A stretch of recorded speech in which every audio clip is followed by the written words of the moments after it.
Good morning everybody. आज से मैं आप लोगों को इंग्लिश ग्रामर के बेसिक लेवल के बारे में बतलाने जा रहा हूँ। सबसे पहले हम लोग इंग्लिश में लेटर के बारे में पढ़ते हैं। लेटर जो है वो इंग्लिश का यूनिट होता है और यूनिट को ही हम लोग स्मॉलेस्ट पार्ट कहते हैं। तो इस तरह से हम लोग कह सकते हैं लेटर का दो डेफिनेशन बनता है। पहला, a letter is the unit of English, या फिर a letter is the smallest part of English.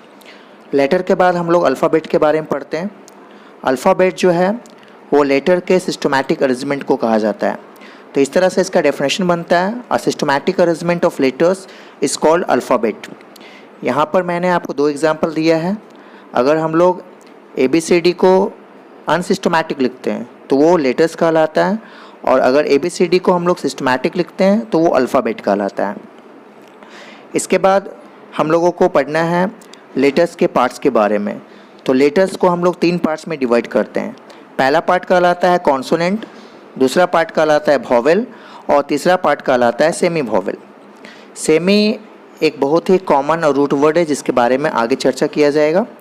यहाँ पर हम लोग जान लें कि लेटर्स जो है 26 है, जिसमें 21 कॉन्सोनेंट है और 5 वॉवेल है, और इसी से हम लोग 44 साउंड बनाते हैं, जिसमें 24 साउंड कॉन्सोनेंट का होता है और 20 साउंड वॉवेल का। अगर हम ABCD को बारीकी से देखें तो ABCD को हम लोग दो तरह से प्रोनाउंशिएट करते हैं, एक लेटर वाइज, दूसरा वर्ड वाइज।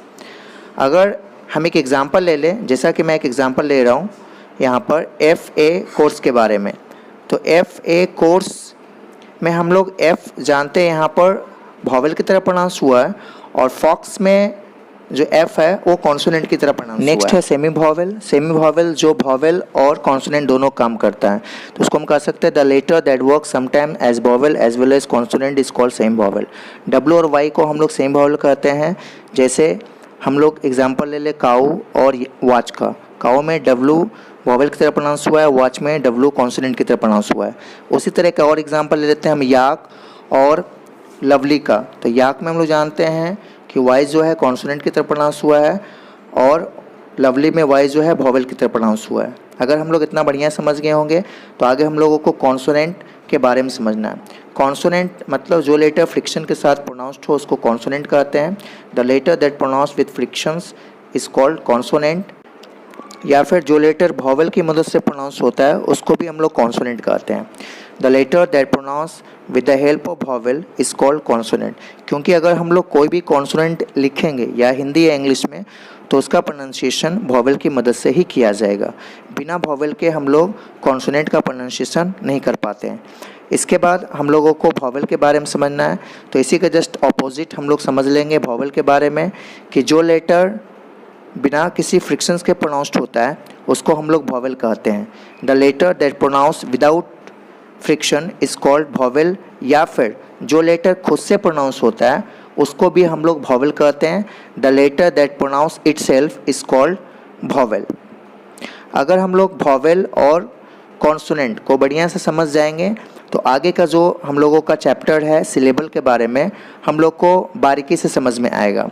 क्योंकि सिलेबल कहने का मतलब होता है कि किसी भी वर्ड का जितना हिस्सा हम एक सांस में बोल पाते हैं या प्रोनाउंस कर पाते हैं उसको हम लोग एक सिलेबल कहते हैं। The part of a word that is pronounced in a breath is called a syllable. Syllable को अच्छी तरह समझने के लिए हम लोगों को दो बातों पर ध्यान रखना है। पहला जो बात होता है वो कहलाता है स्ट्रेस, और दूसरी जो बात होती है वो कहलाती है वॉवेल और कॉन्सोनेंट का कॉम्बिनेशन।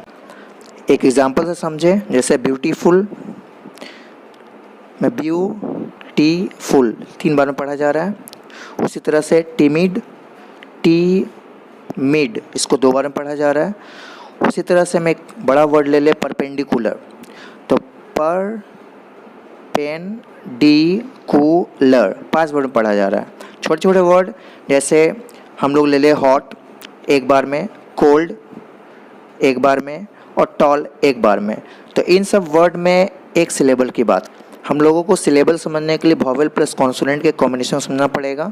जितनी बार वॉवेल आए तो सांस ब्रेक नहीं होती है, जैसे ही कॉन्सोनेंट आता है सांस ब्रेक होती है। एग्ज़ाम व्यू से हम लोग अगर समझें तो एक सिलेबल और एक से ज़्यादा सिलेबल की हम लोग को ज़रूरत होती है।